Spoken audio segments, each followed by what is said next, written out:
Era mais ou menos 18 horas e 30, não sei dizer ao justo, quando a grua caiu ao chão.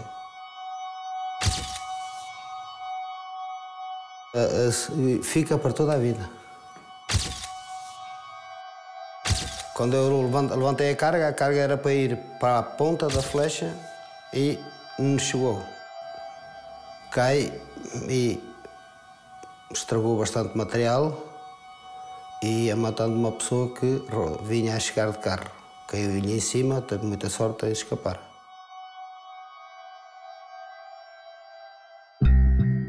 In Europe, the construction sector employs almost 18.5 million people, making it the #1 source of industrial jobs in Europe. But each year, unfortunately, this sector is the scene of numerous accidents at work, and the European Agency for Safety and Health at Work, EU OSHA, has identified it as one of its priority sectors. Some of them can be placed in different categories. La première concerne le travail en hauteur, parce qu'on travaille sur des plateformes qui peuvent être d'une certaine élévation. Le deuxième risque principal est lié aux équipements et aux outillages qu'on rencontre sur les chantiers de construction et qui peuvent, par leur nature et leur utilisation, présenter des risques de coupure et autres. Enfin, il y a le troisième risque, la multiplicité des acteurs. Le chantier de construction est un milieu restreint dans lequel beaucoup d'acteurs avec des métiers différents et donc une coordination nécessaire entre eux est absolument impérative. Et enfin, les matériaux qui, dans certains cas, peuvent présenter une nocivité et donc des risques professionnels pour la santé ou des risques d'accident, par exemple. On a construction site, work at height is always taking place and represents a potential source of risk. There's the risk for the workers of falling, but also the risk of objects falling onto anyone who might be below. Consequently, construction companies need to carry out a comprehensive risk assessment and implement a set of collective preventive measures.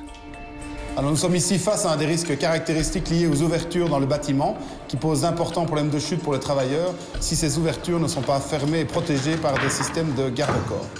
When the height of a job presents a potential risk, railings must be installed. However, these collective precautions must also be supported by other measures. Nous sommes sur un échafaudage, une des mesures de protection collective par excellence, mais qui perd de son efficacité si, par un comportement inadéquat, un travailleur, par exemple, oublie de fermer la trappe qui est au-dessus de moi et par laquelle d'autres travailleurs pourraient tomber.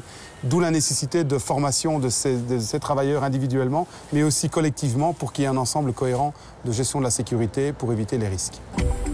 Indeed, training is very much central to safety in the construction sector.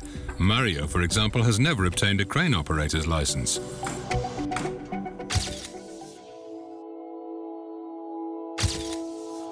No momento trabalhava só pela experiência, já há muitos anos trabalhava.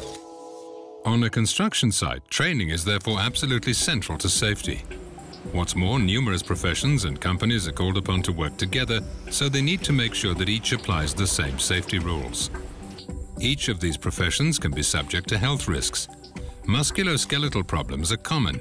It's therefore important to learn the right way to move when lifting loads. Irregular shift patterns can also create psychological problems and stress. Some workers are exposed to toxic or flammable products, so certain basic precautions can be taken for everyone working in the construction industry. C'est toute la partie management, donc la gestion de la sécurité, la prise en charge de ces éléments de prévention et la mise en place de toutes les mesures qui sont là pour limiter les risques professionnels. Deuxièmement, la partie prévention collective, mise en place des équipements de protection collective, tout ce qui touche à l'individu, au travailleur, donc le port des équipements de protection individuelle et l'adaptation de son comportement aux risques rencontrés. These days, Mario is retired. The accident has marked his existence forever. He couldn't face controlling a crane again as he realized he was a whisker away from a real catastrophe that could have cost someone's life. To prevent such tragedies, it's essential for construction firms to invest in safety and training.